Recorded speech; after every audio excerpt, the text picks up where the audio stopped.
If you are preparing for the MTET Paper 2 in Social Science, you are facing an immense density of material. You have to cover ancient history, modern civics, and physical geography, all while mastering complex teaching methodologies.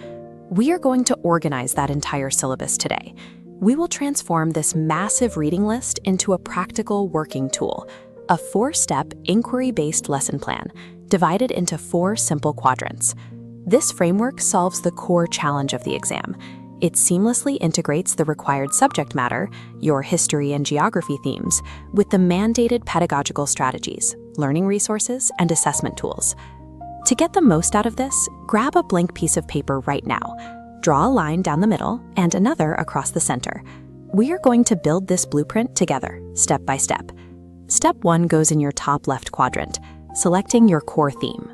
Every lesson must start grounded in a specific history or geography topic from the syllabus, connecting directly to a local or national context. Looking at the history requirements, you might select the Indian national movement, or perhaps the architecture and administration of the Mughal Empire. Alternatively, your theme could pull from geography. You are required to know the Earth's movements, the distribution of natural resources, and the physical features of India. For our master lesson plan today, we will use a highly specific local history topic mandated by the syllabus. Go ahead and write the Hill State Movement in Meghalaya right at the top of Quadrant 1. Nailing down this specific subject matter is crucial. Without a concrete topic anchoring your lesson, the pedagogical steps we apply next will lack focus and direction. Moving to your top right quadrant, we have Step 2, Designing the Inquiry Loop. The syllabus heavily emphasizes inquiry-based learning. This means structuring a rigorous investigation, rather than simply asking your class random questions. You initiate this loop with Phase 1, posing a problem. Instead of stating historical facts about the Hill State Movement, open the lesson with a driving question. Ask your students, what were the exact geographic and political pressures that made a separate state necessary? Next is Phase 2, Investigate and Reconstruct. Here, your students step into the role of historians.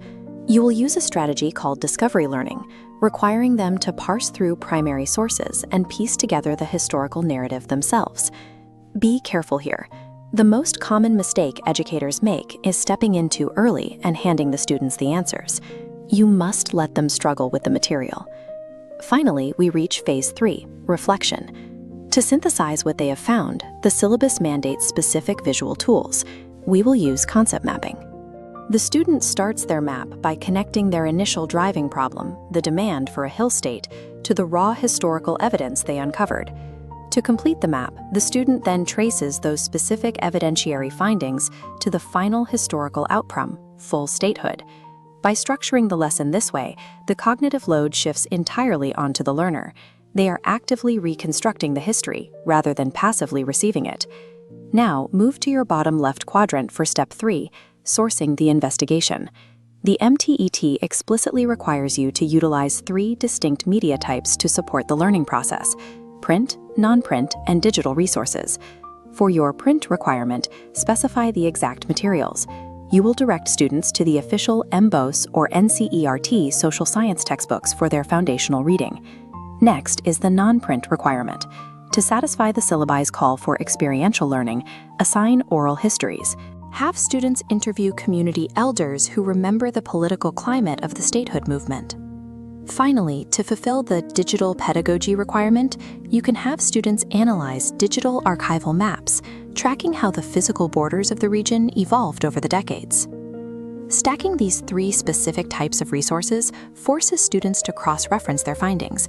It ensures the inquiry is rigorous, highly engaging, and perfectly compliant with your exam standards. That brings us to our final quadrant, the bottom right. Step 4, the assessment loop. You need a structured way to verify that this entire inquiry process was actually successful. Start with formative assessment.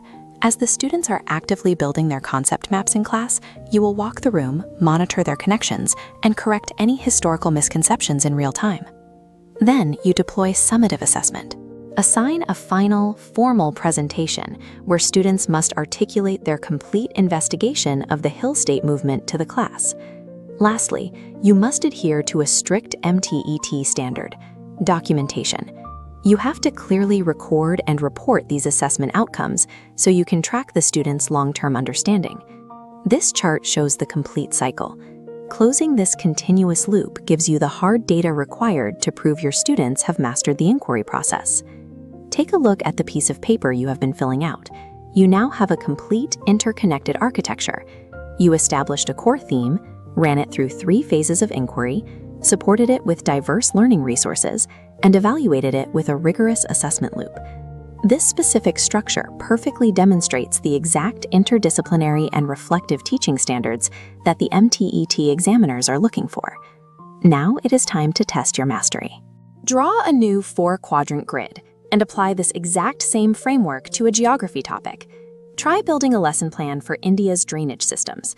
You have the tools, so get to work.